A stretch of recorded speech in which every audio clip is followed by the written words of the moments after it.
Can you hear it now?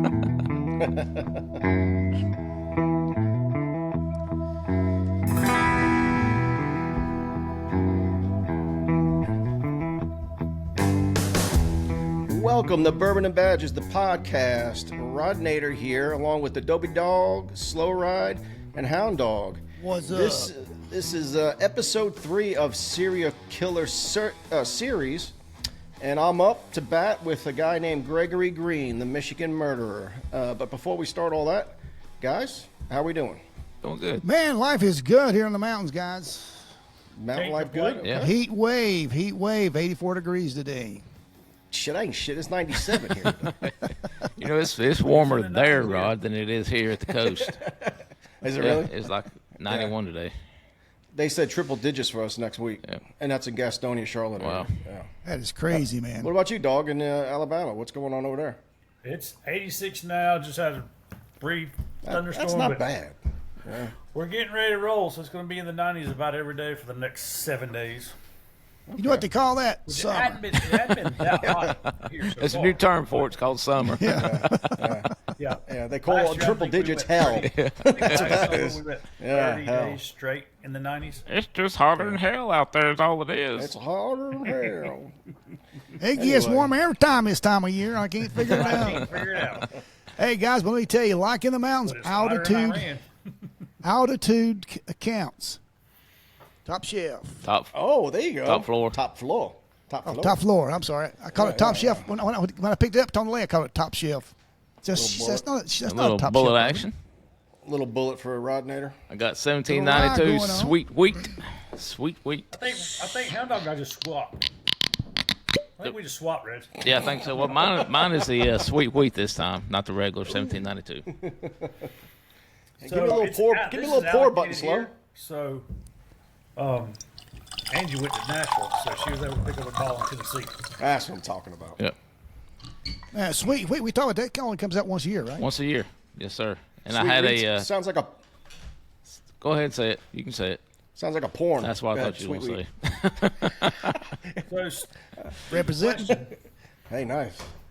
did you just now get a Hound Dog? Is it just now the time it's coming out? Now the time it's coming out. Well, actually, it came out about 2 weeks ago. It's probably Okay. damn near all There's not a gone, no bottle matter you where had. you Now go. it's time to get it. Yeah, I bought a bottle the other day, and it was the second to the last bottle they had. And the guy was telling me about it. Said I might as well get that last bottle so I don't miss out. Yeah, and I had It's totally gone up here. I had a little bourbon get together at my house the other night, and we dipped into it. The guys had never had that particular one before, and they all liked it. Oh, nice. So Nice. Any of you guys do sleep apnea machines? no, None of you guys? Man, I might go Probably get should. tested. I might go get tested. Yeah. I hear I snore a little bit. Ah. And that could affect shit. So I was just wondering. I don't want to get sidelined on the show. Just asking. All right. Just asking for a friend. Yeah, just ask for a friend. Me. Anyway, so I'm getting to do Gregory Green, but you guys want to say anything about the drinks you're drinking? Is there anyone want to rate anything? Have we rated them all? well, this What sweet are you wheat. drinking, So, Dope? yeah, Oh, rag. self-explanatory on that one. I think the sweet wheat I got here is the. I don't know if we had it on the show one other time, but I think it was before we actually started putting stuff out for the general public to be able to listen to when we were You like it? practicing Yeah. podcasting. But yeah, it's 1792 Bardstown 1792 distillery. It's they concentrate on the wheat. I think it don't have if it's got any rye in it. It's very, very, very little and very heavy on the wheat. But Right.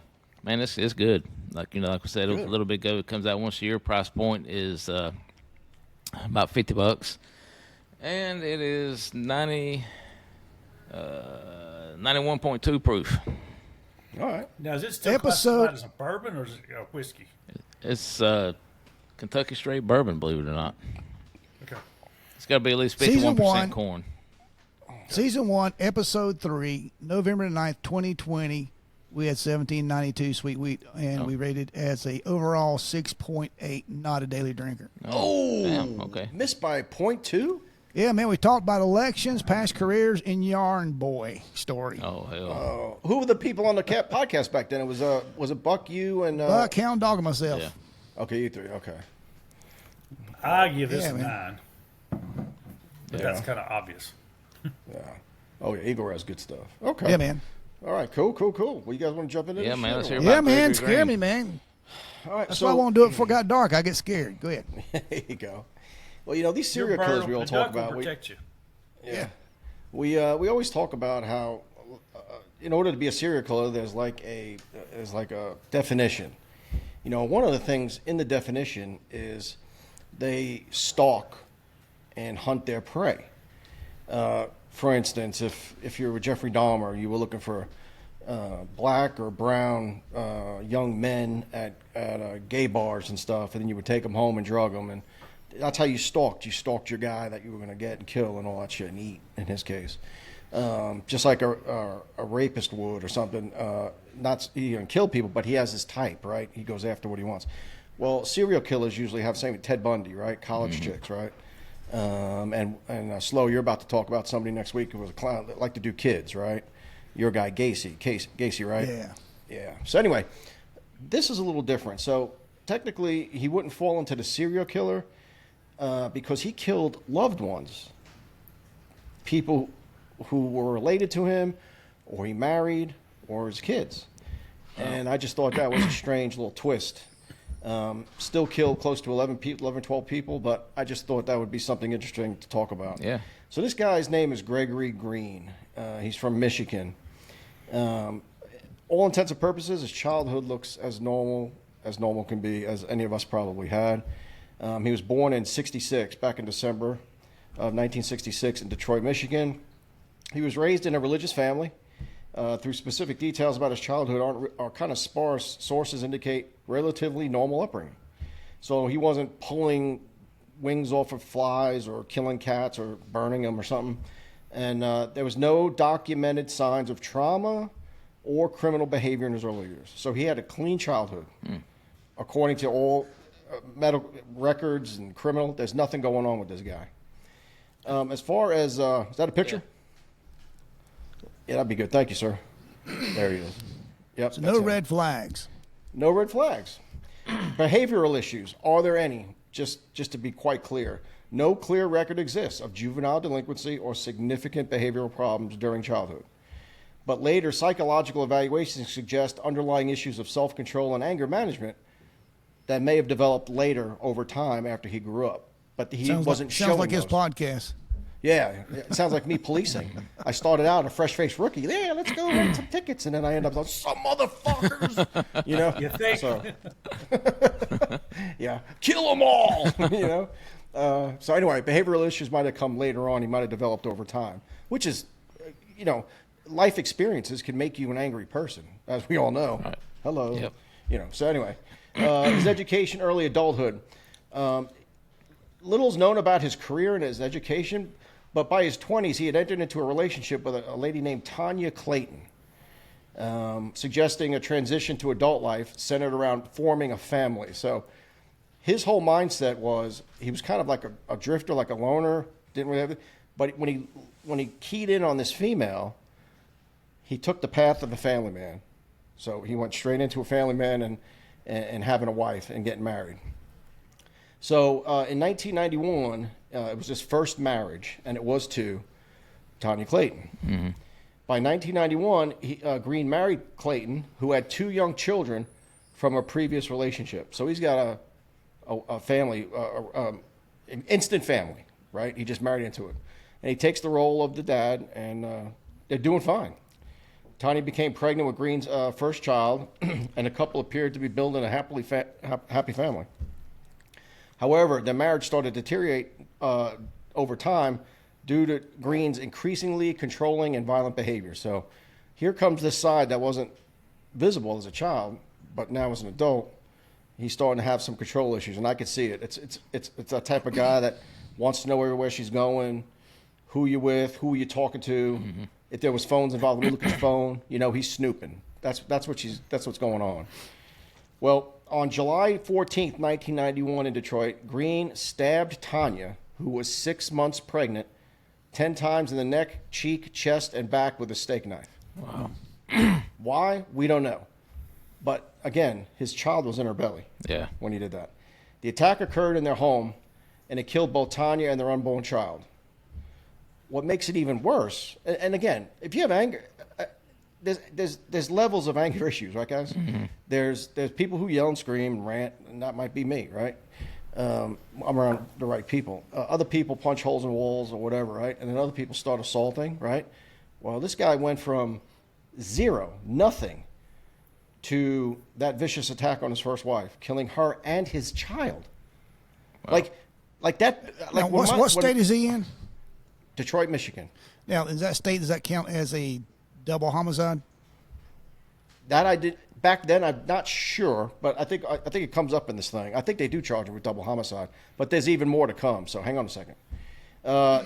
So it killed both of them. Tanya's 2 children, ages 5 and 8, were present but unharmed, with one hiding in a closet. Green called 911, calmly confessed, and waited for police, showing them that the murder weapon and where he had placed it in the refrigerator. That's weird. Green, yeah. He's a cold killer. Yeah, cold. Yeah. That's a cold case. Legal proceedings. Green attempted to an insanity defense, but pleaded no contest to second-degree murder in 1992. He was sentenced to 15 to 20 years in prison. His mother, Tommy Lee Green, wrote to the judge asking for leniency and all this bullshit. He's a good boy. He's never hurt anybody. Well, he's just killed 2 people, but that's cool. Go ahead. Yeah, but that don't count. Overlooked that. It doesn't count. Before then, he's really cool. Yeah. Well, he went to jail in 1992, and he was in there from 92 to 2008. And his prison behavior. So they said he served 16 years with a largely clean record while in prison, which sucks because, you know, when you behave in prison, has no indication you're going to behave on the outside. Prison can make you behave. He's dealing with a different group of people. Right, and prison can make you behave. Behaving in prison just means going along with the powers that be inside prison. And that could be drug dealing, that could be rapes, that could be sexual assaults, that could be robberies. But you don't cause any problems because you go with the flow. Right? You could be part of it. You know what I'm saying, guys? Plus, you got other criminals that might beat your ass. Right, behaving in prison that doesn't mean you're a good guy. Anyway, he served 16 years with a largely clean record. He had one minor infraction. They had a fist fight over a TV, which happens in 2002. The lack of violence incidents in prison, and of course he participated in rehabilitation, going to classes. What else do you do in prison? Lift weights, eat, and fucking go to classes. Do whatever you got to do to get parole. Get smart, get large. Mm-hmm. Programs contributed to perceptions of reform. So everybody was looking at this guy going, fairly model prisoner. And again, but he's a murderer, right? So I just think, in my own, just real quick, murderers just don't deserve to get out, right? You took a life. You should forfeit your life. Yeah. Whether it's by death penalty or life in prison. I don't know. It just makes sense to me. So parole. Here we go. Green was denied parole 4 times, twice in 2004, twice in 2006, before being granted release in April of 2008. This is where it gets kind of interesting. Fred Harris, a Detroit pastor and friend, advocated for his parole, describing Green's 1991 murder as a mishap. Oops. Mishap. Sorry. Mishap. Not like he slipped and fell on her with the knife, stabbing her 10 times in the face, chest, neck, and back. Mishap. And offering church support for his reintegration into society. In other words, I'll keep an eye on him. I'll mentor him. So this guy's using the power of the church and the cloth, basically, right? To help advocate for a guy he doesn't even fucking know. This is the danger people have when they go to bat for these people in prison for whatever bleeding heart reason. I don't know. If you don't know the fucking guy, you can't vouch for him. No, you can't. Just because he's nice and he writes you nice letters, right? And you talk to him and you put money in his, and he says you this and that. That doesn't mean shit. They play you for a fool to get out. That's what they do. 99% of them. There might be some successful jailhouse marriages, but not very many. You know, they play for a fool to him when they, like this guy, entice these ladies, his women in his life to marry him. Then he also turned around and played the pastor. Yeah, for a fool as well. And the people in prison. And people in prison. Yeah. He went to class. What else are you going to do? He goes to class. But would you not? No, you I'm not. No. If I was a scumbag piece of shit murderer, Yeah. I'd do the same thing. Yeah, absolutely. Absolutely. No. But I would expect someone in front of me to be like, dude, you're full of shit. And I'd be like, yeah, man, you got me, man. Let's go lift some weights. You know what I'm saying? Dude, coming from our background, we have so many people lie to us. You're not going to believe them. Oh, yeah. We're the most doubting group of guys there are. I mean, you really got to show me some evidence to know that, especially criminals. Because I'll tell you what, man. You never watch what people say, you watch what they do. Mm-hmm. This guy killed his wife and his unborn child with a fucking steak knife. He can say he's sorry and it was an accident and it'll never happen again. Don't care what your mouth's saying, dude. That's what you did. Yep. Always look at what they do, not what they say. That's not running a stop sign and have an accident because you had your head up your ass. And not to go down a foxhole slow, but that's what politicians too. Don't look at what they say, look at what they do. Yeah. If they had just heard the pre-podcast meeting, good gosh. All right, so his psychological profile while incarcerated. Green was unable to fully explain his 1991 homicides, but was deemed mentally competent. So he's saying, I don't know why I killed my wife and unborn baby, but I'm not crazy. Even though I tried to claim that in court. Yeah. To get off. I'm not crazy anymore. I'm not crazy. That was just a defense. I got my shit together. Not crazy. Right. No significant mental health diagnoses were publicly noted during this period. So even the doctors that were talking to him after he did this didn't list anger issues, didn't list any of the things that we just mentioned earlier that seemed to happen as he grew up. Mm-hmm. You know, the anger issues and the control. In his psychological profile in prison, that wasn't put in his file. So his post-release, his release from prison was granted. And after parole, Green secured jobs, including a position with Detroit Water Sewage Department. In 2010, he was making $22,000 a year. And later with LSG Sky Chiefs Metro Airport. I guess he would do stuff at the airport. His 1991 conviction didn't bar him from these roles because it was over 20 years old. And per federal hiring, I didn't know this, per federal hiring standards and regulations, if your conviction is 20 years or older, you don't count. Really? You can be hired anyway. Wow. Really? I didn't know that. Yeah. But do they see it and they just ignore it, or they just can't? Yep, they knew it, but you can't hold it against the guy. So they hired him. I didn't know that. That's a federal job. Yeah. Yeah. And that is null and void 20 years later. Yeah. That didn't exist. And that's a federal job with benefits. Like, you know what I'm saying? That's a good job for somebody who's not a fucking sicko. Yeah. You know? Mm-hmm. Anyway. So this is where it gets crazy. So he finds another lady. Green reconnected with Faith Harris, the daughter of Pastor Fred Harris. So the guy that helped him get paroled, his daughter, who knew Green because they were acquainted on the outside, because that's why the pastor helped Green get out. Connected with Faith Harris, and it was the daughter of Fred Harris, and whom he knew from church before his incarceration. They married in 2010, 2 years after his release. So now he's married again, and here comes the cycle again, right? If what we think is going to happen is going to happen, here it starts again. He found somebody, he's married now, and he wants a makeshift family, right? Yep. And now here comes the control and the anger again. Faith had 2 children from a previous relationship. Chadney Allen, 19, and Kara Allen, 17. So they're teenagers. They're kind of grown. And the couple had 2 daughters. So Coy and Kayla Green, ages 4 and 5. So now he has 4 children, daughters, and 2 from the previous and 2 of his own with this lady. So they've been together now, if you want to look at it. Their oldest child's 5, so they got married after 2 years. Plus she's 5, so another 5, 6, 7. So 7, 8 years. Mm-hmm. All right, they're married, right? Yeah. Holding it together, right? So he's got to be what, in his late 40s now? Which is kind of yeah. He's up there now because 20 years went to jail. 20. Yeah, he's in his late 40s, approaching 50. So here we go. After a time period, domestic issues start to get reported. Faith reported that Green's behavior changed after the birth of their first child, becoming angry and abusive. So abusive has been added in, not just angry and controlling. So now it's abusive. So he's taking it a step higher. She filed for divorce in 2013, okay, and sought a personal protection order, which was denied. So she's trying to get out.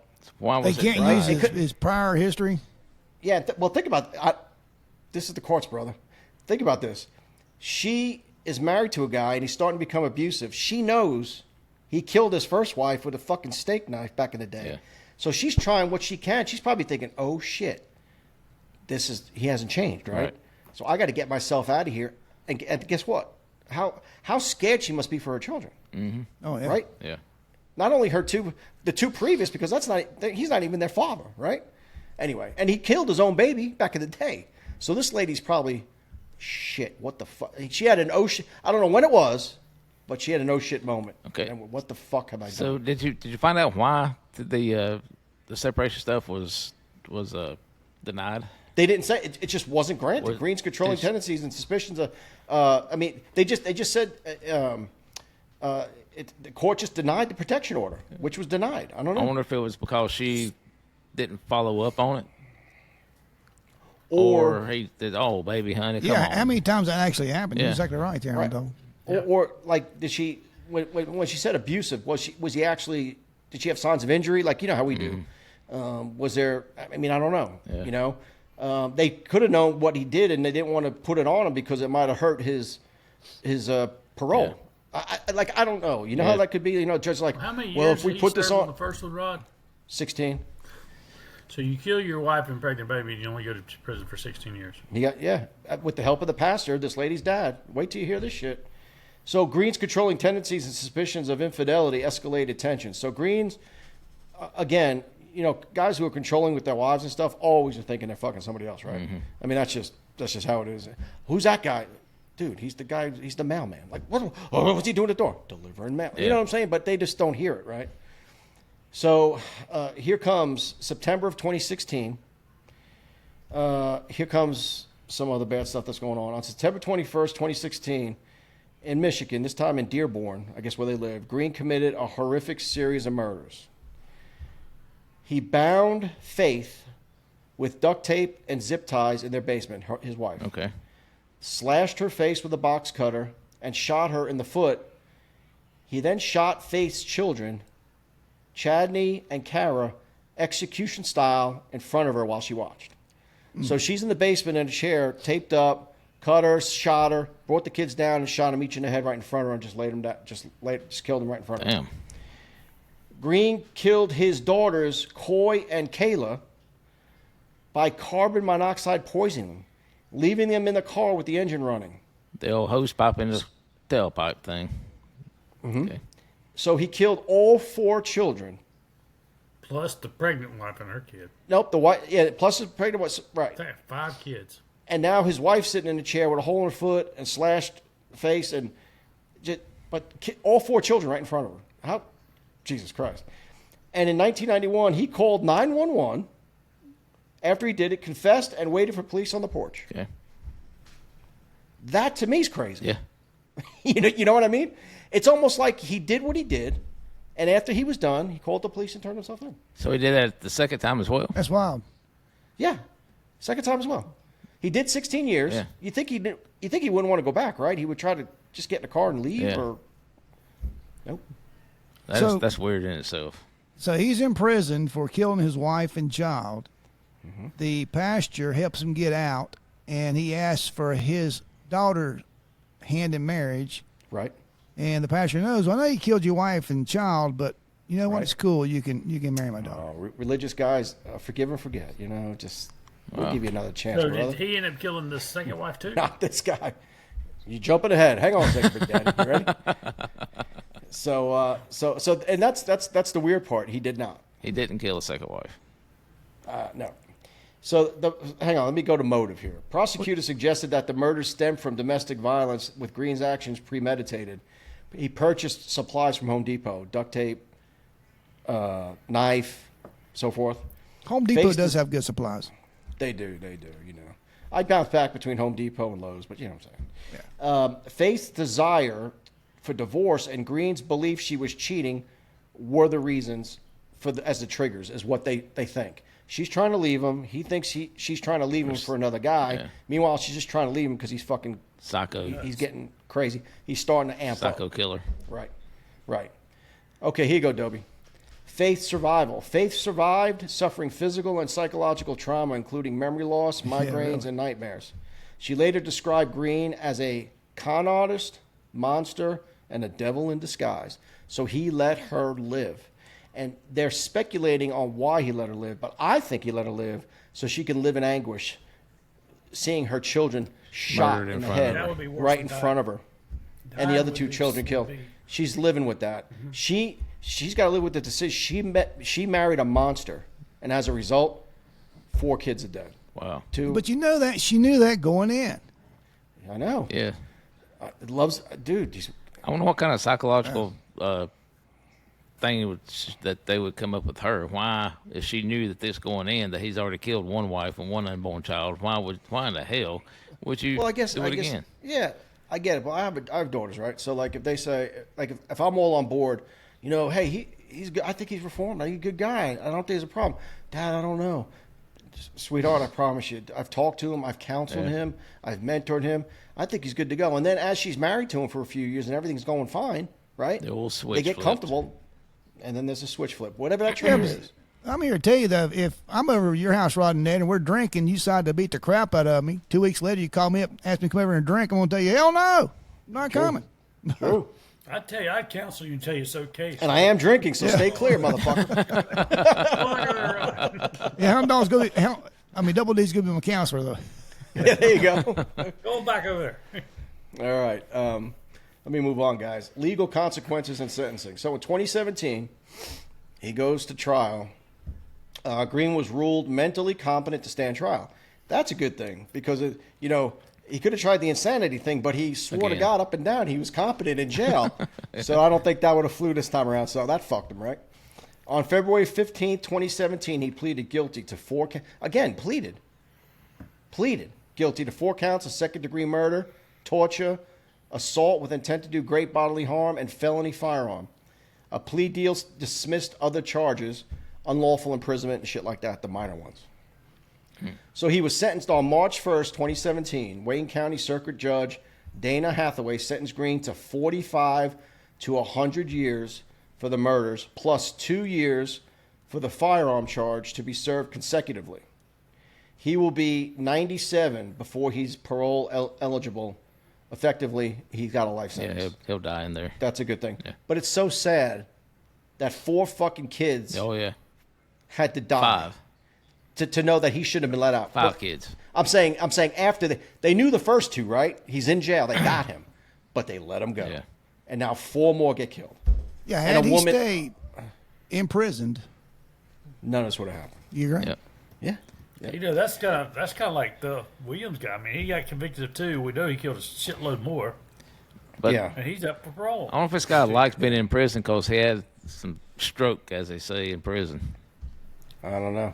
You're right. Or maybe he had some gig, but maybe when he started saying, listen, she's cheating on me, he's convinced of it, she's trying to leave me, what am I going to do afterwards? They think all hope is gone, and they get pissed, and they try to control, right? And I guess he just fly. That's just me taking a guess, but I can just imagine, Hell, some of these times, guys, think of some of these guys we talk to, and you try to reason with these fucking hardened-ass convicts. You try to reason with them, and they just don't, it doesn't click on. They're just dead set in whatever they're fucking saying. Like, I worked in a jail for 2 years. I'd say you have 3 toothbrushes, motherfucker. You don't need another one. You have 3. Yeah.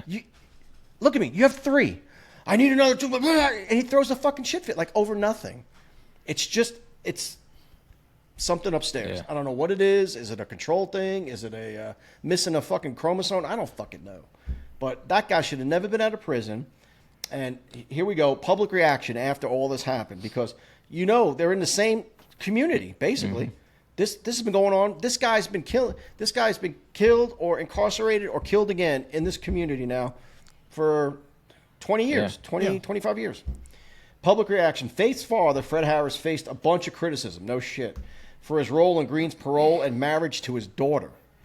Social media posts on X expressed outrage, blaming both Faith and her father for trusting Green, though others emphasized Green's sole responsibility. So you got both sides, right? Well, it's not her fault. He said all the right things. And then other people are like, what the fuck was the matter with her, dude? Like, look at his Facebook profile. He's got dead people on it, right? You know what I mean? Like, I don't know. It just. So anyway, they went through a bunch of shit. Well, fast forward up to 2025. Current status as of June 22nd, 2025, which is just recently. Gregory Green is now 58. Okay. All right, he's about our age.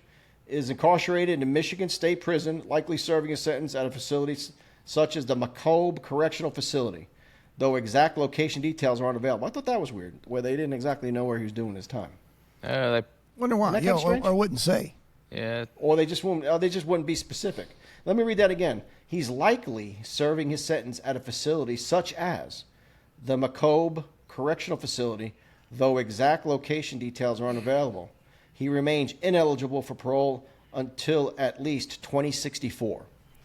So that's kind of strange. Oh, you can go down all kinds of down think? rabbit holes with that one. Yeah, because you know what? I mean, regardless, somebody probably wants to visit his ass, and they don't know. You don't know what the fuck he is. He's going to try to manipulate somebody. That's what he does. That's just weird to Manipulates me. people. And that's why they're trying to keep that He manipulated low key. 2 women so and a you don't man. Manipulate Yeah. like he did before. So update on Faith. All right, she lived. Faith Harris Green divorced Green in December of 2016, and pretty much has sought privacy, declining media contact. Like, she doesn't want to be talked to. She has spoken publicly about her. Yeah, she's spoken publicly about her trauma, including a 2022 documentary featuring her recollections and the reenactments of the events in order to help women, not do the same shit she did. Is that them? Yeah. That's Faith, I think, in the red tank top, and her son and daughter from previous marriage, and then his 2 kids there at the bottom. Oh, Lord. So Crazy. They're dead. Jesus. Yep. Anyway, for everybody who's not watching, listening, Hound Dog just showed a picture of the family pre-murders. Anyway, so the legacy of the case. Green's crimes have sparked discussions about parole decisions, obviously. There's something wrong, right? Mm-hmm. Domestic violence and the reintegration of violent offenders. Guys, when someone's violent and they have a history to this extent, they don't need back. Can they be fixed? I say no. I say they can. I just say no. I say they can become major bullshitters and let people think that they're fixed, but truly, no. Yep. It's not just like a crime of passion. This motherfucker tied her to a chair, brought the kids downstairs, shot them in the head, went to the garage, started the car. Right. This is no crime of passion. This is deliberate. Yeah. Oh yeah. Critics argue his 2008 parole overlooked red flags, while others note his clean prison record complicated risk assessment. And that's the problem, too, because when a parole board comes up and I open up your file and it says, oh, look at you, Mr. Hound Dog. You have a pretty clean record. Have you? I think it's funny he chose you, Hound Dog. Yeah. And then you change. Yeah, that one right there. Yeah. And then he says, yeah, and I've been going to class. I got my certificate for this, and I did that, and I've turned a leaf. It's been so long. I'm really ready to get reacclimated back into society. And they have nothing to go on in the record. And then the rules they have is, well, if he's got a clean prison record and he's done a sufficient amount of time, he can be released. Yep. Or is the parole board told, you must really consider, like, do they put pressure on these parole people to minimize the overcrowding in the jails, right? Make room, right? Guy's been in there 16 years. Odds are, right? What if they have a suggested quota? We need to lay. That's what I'm asking. 30% of the people coming before you guys through the year need to be released to maintain the population of the prison. So out of this file, 100 files, you got to let 30 go. So pick the 30 you think are best chances of not reoffending and let them go. Like, I don't know. But they mentioned in there his prison record helped him, which is behaving in prison, which is like, what kind of bullshit is that? And two, when they do release them and they put them out on parole, and then you have a parole officer that's responsible, that parole officer can't be with him 24/7. No. That's not going to stop them. Yeah.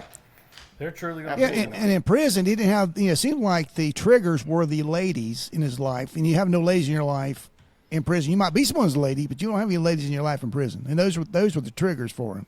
Mm-hmm. Right. That's true, and it's not just ladies; it's ladies you have a relationship with. Right. Yeah, Because he's got that infidelity thing going on and the control thing going on. You know, And like you not said, like what I'm saying. It wouldn't be his mother. It would be. It It has to be another female. Like What's that? the father that killed the karate instructor in Louisiana that time. That's the crime of passion. That's not the same thing. I mean, it's murder. No, that's an It's murder. He deserved to be accountable, right. but it's not like somebody who has this screw up here loose. That's a true Right. crime of passion. Now, he should pay for it. Yeah. Yes, absolutely. He didn't though. They let him go, which I Right, was really yeah. happy about.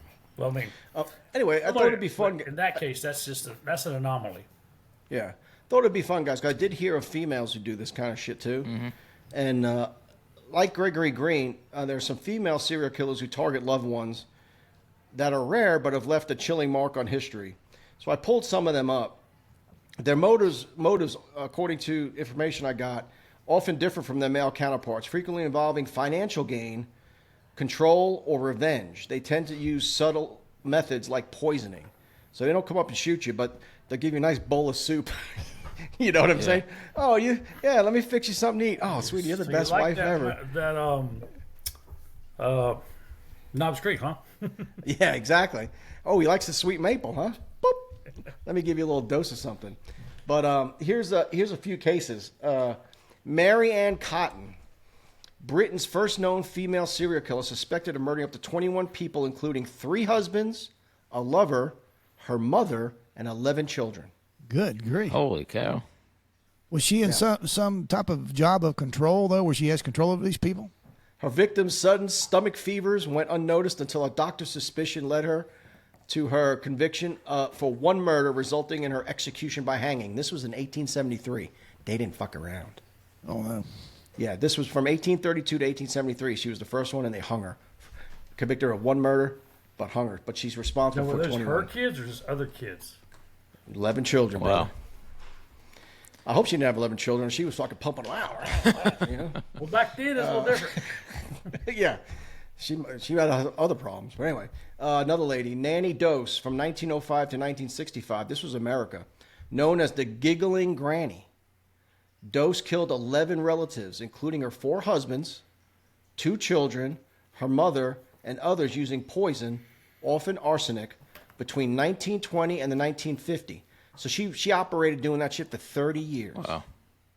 Motivated by insurance money and a quest for perfect love, she was caught after arousing suspicion with multiple family deaths. She confessed and was sentenced to life in prison.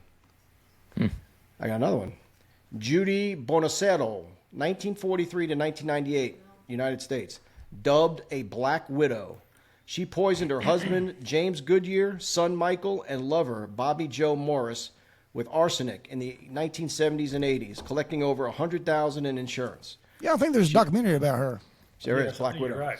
She also attempted to kill her fiancé via a car bomb. Holy shit. Poison everybody? Then- Let me do a car bomb this time. You know, she's gonna I'm switch. going to mix it up a little bit. I'm going to mix it up a little bit. Convicted of multiple murders, she was executed by electric chair in Florida in 1998. Back in the day, man, when we killed people, that was that was the way to go. We got too far away from that. I'm not a sicko, but these people need killing. The punishment should meet the crime. Yeah, she was the first. They should kill her 22 times. I agree. The state's first female execution since 1848. A little history for you.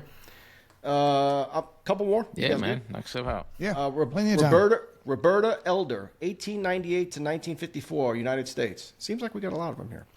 A lesser-known case, Elder allegedly poisoned at least 11 family members, including her husband, daughters, son, infants, and grandchild, in Atlanta, Georgia, from 1938 to 1952, again using arsenic to secure insurance money. Her crimes went undetected until a coroner noticed unusual symptoms in Reverend William Elder's death, leading to her arrest. The case received little mainstream attention, possibly due to racial biases, as Elder and her victims were black. That was back in the day. Wow. Another one, Gesche, Gesche, Gottfried, 1785 to 1831. This was in Germany. Known as the Angel of Bremen. Gottfried poisoned 15 people, including her husband, parents, 2 children, and others, starting in 1813 with arsenic. Guys, there's a trend here. Check your shit. Check for arsenic. Yeah. Her motive stemmed from you don't need to cook now. We're going out to eat. Not you, Slow. You're good. You're clear. But us 3 guys here, giving you something to think about. You'll go out to eat tonight. Yeah, don't piss your wife off. Jesus. Her motive stemmed from an unhappy marriage and desire for freedom. So rather than a divorce or separation, she just thought, let me kill this fucker. She was caught after a neighbor's suspicion and executed in 1831, one of Germany's last public executions. Public. Oh, wow. That means they did it in the square or something. Patterns and insights for these people. Methods, usually poison, especially arsenic, with common due to its accessibility and ability to mimic natural death. So arsenic in your system, unless it's checked for specifically, they could miss it. So you have to have them test for it. So if I go out, tell them to test for arsenic. Gotcha. Yeah. Because I shouldn't go out. I'm healthy. Motives, financial gain usually for these women. The primary driver, unlike male serial killers who often kill for sexual gratification, a lot of them, revenge or escaping abusive relationships also played roles for the women to kill people. Victims, female serial killers typically targeted vulnerable loved ones, spouses, children, or elderly relatives, exploiting trust and familiar family roles. You know what I'm saying? So totally different than typical serial killers, but these are them targeting their family members like Gregory Green did. Yeah, it's a nice tie-in, segue. Yeah, detection. Many operated years before suspicion arose, often due to social assumptions about women's nurturing roles. In other words, they were in plain sight killing, but no one suspected them because they're women. She's a mom. Mm-hmm. She would never do that, right? So, yeah.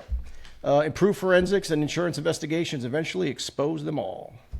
So today, it's hard to hide that shit. Yep, it is. Oh, yeah. Yeah. So I thought that was interesting.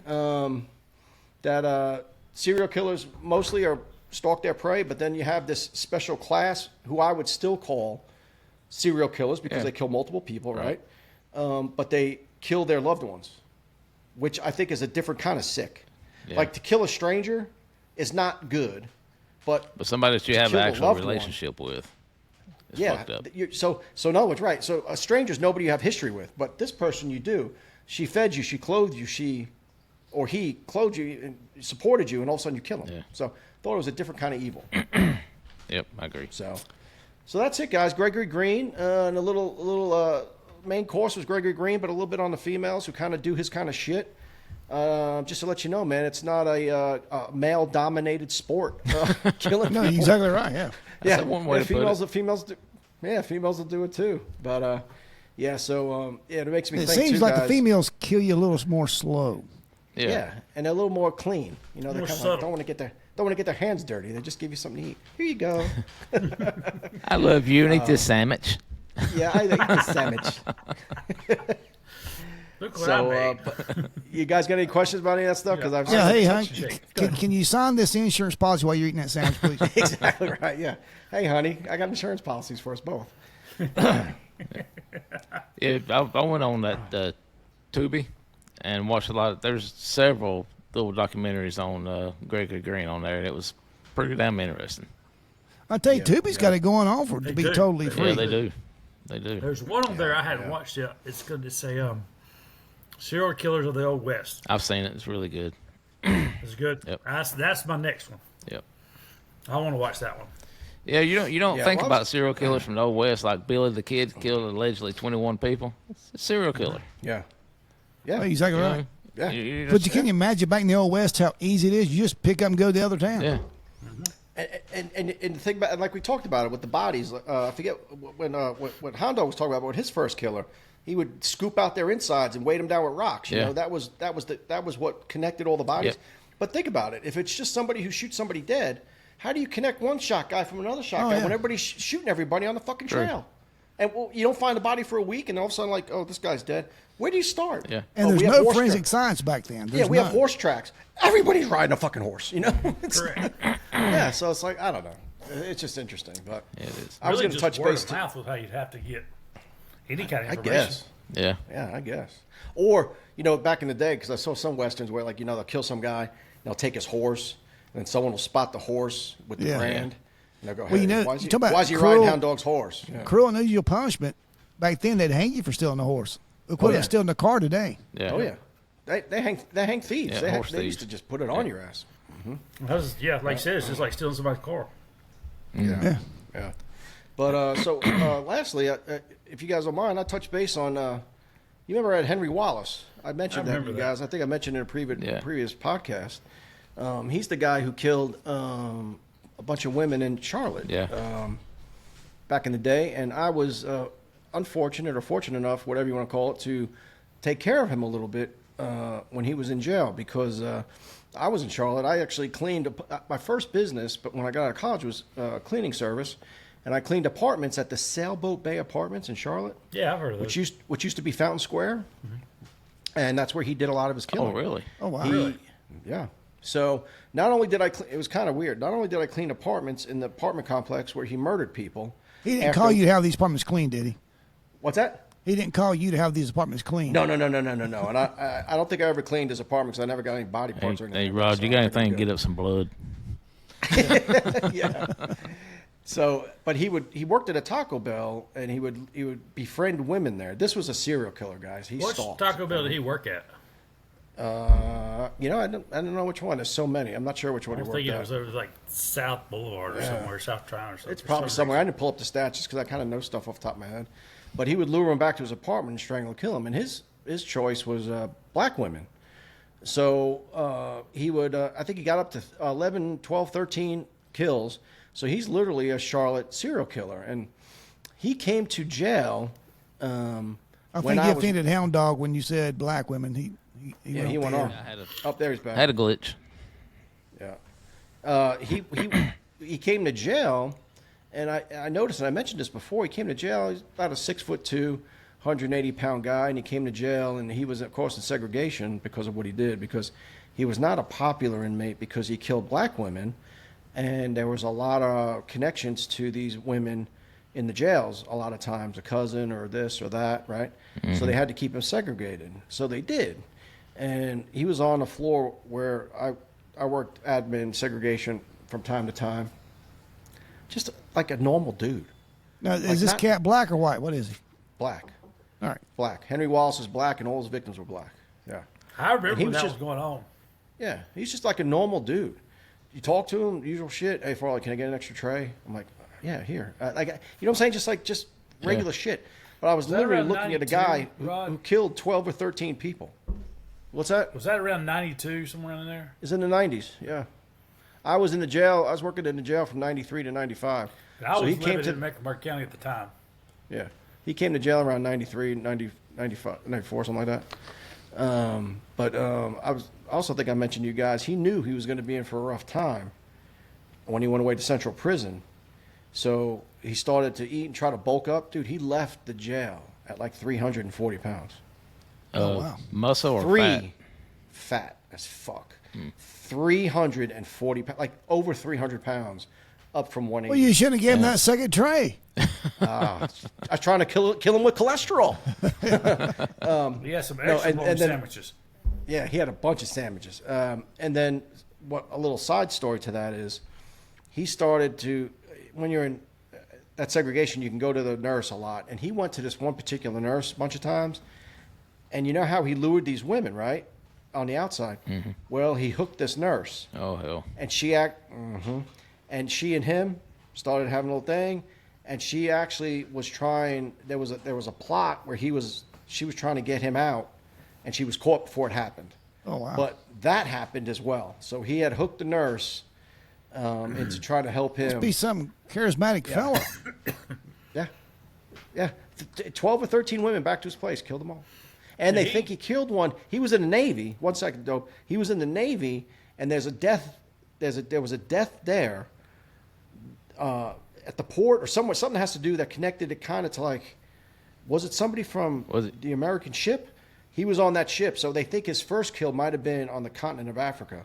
Yeah. Oh, wow. But they couldn't prove it. And then he came back, and then here's this whole series of stuff. And so it's just weird, I literally did a show on him, and I mean, he's a Charlotte Mecklenburg, serial killer. He's our serial killer. Yeah, right in our own back door. How much time did he get? Or is he still alive? Or Life, yeah. The death penalty, we don't kill anybody anymore. Same with Jerome Harden, the guy who killed the 2 officers, John and Andy. Remember him? Yeah. Yeah, well, on his way to jail, I know the guy who transported him told me, he said he was in a pretty good mood going to Central Prison. He was sentenced to death. And he asked, why are you in such a good mood, Harden? You know, you're going to a Central Prison, you're going to be put to death. He goes, I'm never going to be put to death. He goes, my appeal, I'm going to get off death row. You watch. He's off death row. Oh, yeah. He's got life. Harden used to get his ass kicked every day, though, which was kind of fun in jail because he'd always gamble and he had no money, and he'd lose, and the inmates would beat the shit out of him. Oh, really? There's a little bit of fun there. You know? Yeah. He was a little fat dude. Good. Yeah, you look at him, too, you're like, how could he have killed 2 officers? He was not very, not very is that in the shape, one that but killed? John and Andy. Yep. Burnett and Noble. It's more ambush, right in the woods. They got in an argument, got one's gun. I mean, got in a fight, got one's gun, and Well, actually, stolen vehicle, jump and run. They ran, they caught him. He caught, if you can see me, I'm putting a guy in a headlock. He reached his hand around, grabbed the gun, shot me in my head, and then pointed it at the other officer. Officer put his hands up and he shot him in the head. Mm-hmm. Yeah, I remember that. That's why you always got to. Well, you guys know. 30 years of policing. That's like the guy that shot. No, you got to protect your gun. Got to protect your guy firearm. that That's why we shot got the double latch holsters now. Yeah. Calvin Christmas Tree Cunningham. Yeah, the guy who shot my guy in the driver's seat through the seat. Yep. Yeah, he's out, right? Didn't he get out of prison? I don't know, but I had him too. But he's not a serial killer. He just killed one guy. Right. But I had him too. I was thinking he didn't even. I remember reading an article that a big deal about him getting out of prison because he only served like 20 years or something, maybe. I'm not sure. I haven't checked up on him. He's the guy that was in the back seat in cuffs, but he had a gun hidden. Phillips. And Phillips he shot. Yep, shot the officer when he came to the window to check his cuffs. Shot him and. It was Officer Phillips, wasn't it? Not Phillips. He was actually from Gastonia. Yeah, I forget the name. I just know his cell was full of boxes, and they were all files from court. All he would do all day, every day, was study case law, and they allowed him to have these boxes of files For his case? He would just his case and case. For case law to get him out. He was acting like his own lawyer. He had a lawyer, but he dove into his own shit. And then as a result of that, he knew a lot for other people, and they could come and consult with him. So he's like a jailhouse lawyer. Exactly right. But I'm talking, dude, he had boxes and boxes of fucking files. Calvin Christmas Cunningham or something like that? That's his name. Because I think I was still in college when it happened. Yeah, hang on a second. I'll pull him up. Talk for a second, guys. I'll pull him up right now. look like Hound Dog just emptied his glass. I did. I'm getting ready to get some more because I like it. 1792 sweet wheat. Once in a your year. last bottle? Yeah. We couldn't get that so sadly. Yeah, that was. Yeah, we can't give it one. I think we got 2 cases, and there's 6 bottles in each case, so we got 12 bottles total. I was able to score 1. Okay, so Calvin Christmas Cunningham, a man convicted of first-degree murder in the death of Charlotte police officer Terry Lyles. Okay. Wow. Yeah. W dog. August 5th, 1990. Below the details. Calvin was convicted of fatally shooting Officer Terry Lyles in the head while seated, handcuffed in the back seat Lyles police cruiser. Incident occurred after Cunningham's arrest for communicating threats and domestic disturbance. Criminal history, charged with murder, but charge was dismissed. He was charged with murder in 1969, but the charge was dismissed. 76, convicted of voluntary manslaughter in a murder case, sentenced to 20 years, served approximately 5, and paroled in 1982. Guys, I didn't know this. So he was charged with a murder in 69. The charge was dismissed, which means he probably did it. But then in 76, he was convicted of murder and served 5 years of a 20-year sentence. Then in 1987, convicted of misdemeanor assault, deadly weapon with cutting a man's neck with a box cutter, returned to prison. Wow. So he's got a history before. He does trial. have a history. I knew there was a murder charge somewhere in the past. 'Cause I remember In 1991, a jury found Cunningham guilty of first-degree murder. After 4.5 hours of deliberation, a jury recommended death penalty influenced by his prior manslaughter conviction. The sentencing phase began shortly after the conviction. Legal proceedings. Cunningham's case reached the North Carolina Supreme Court multiple times, addressing issues like his waiver of counsel and prosecutorial arguments. The conviction and death penalty recommendation were upheld. I wonder if he's. I'm trying to see if he Calvin Christopher Cunningham is not a serial killer. No, this AI thing is thinking I'm talking about serial killers. Let me just stand by and see if he's still alive. Correct that. Correct AI. Correct them. Yeah. Exactly. Is Calvin Christmas Cunningham still alive? With saying that, though, is we actually should do a podcast on cop killer at some point. I know we're kind of getting deep into it right now, but running out on time, but I think it'd be a good topic for a podcast. Yeah, it would be. That'd be good.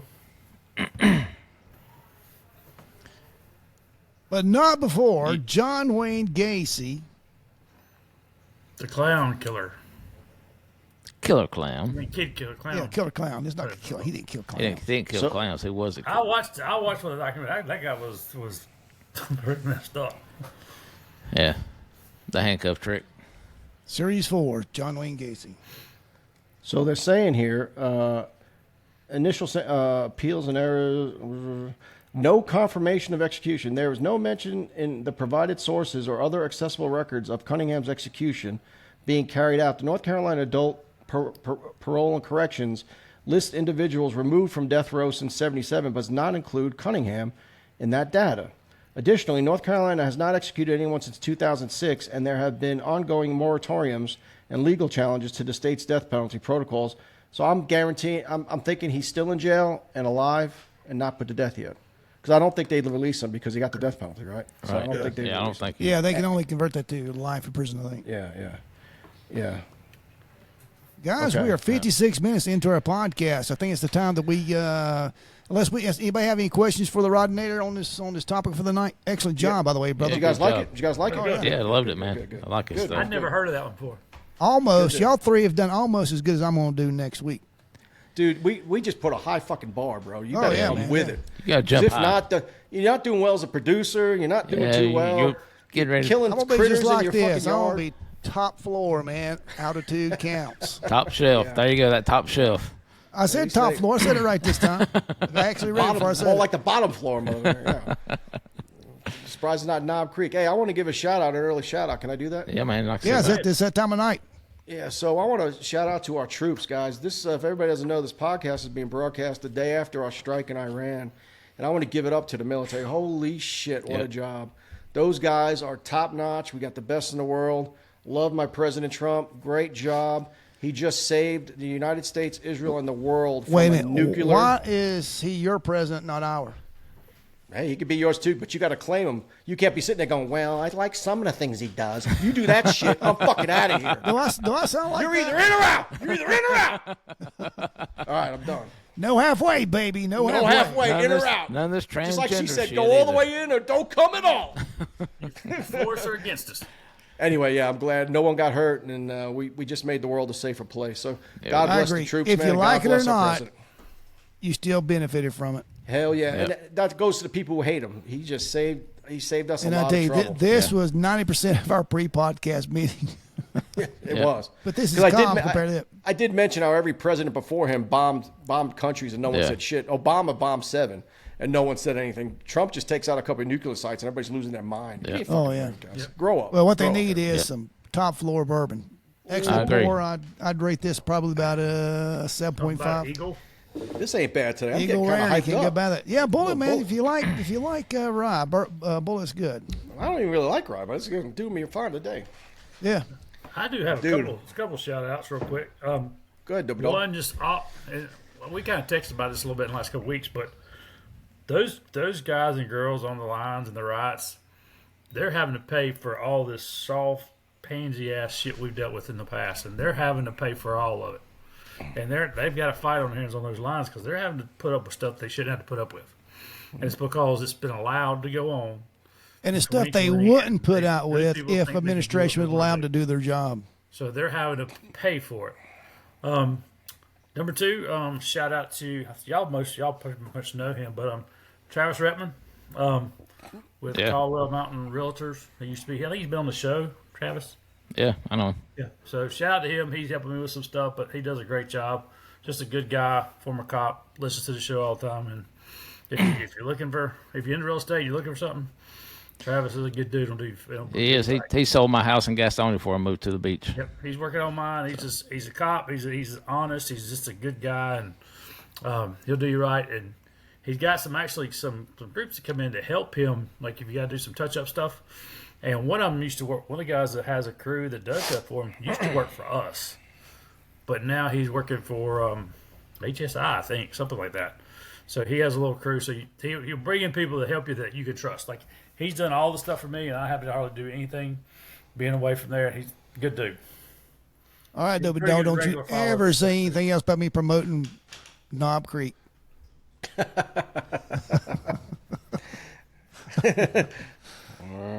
right, guys. If you like what you seen, like what you heard, if you know, go ahead. I'm sorry. Hound Dog's got to go. Hey, the boss man told me get him out at 8:00. It's 8:03. I'm trying not to get beat up. Good golly molly.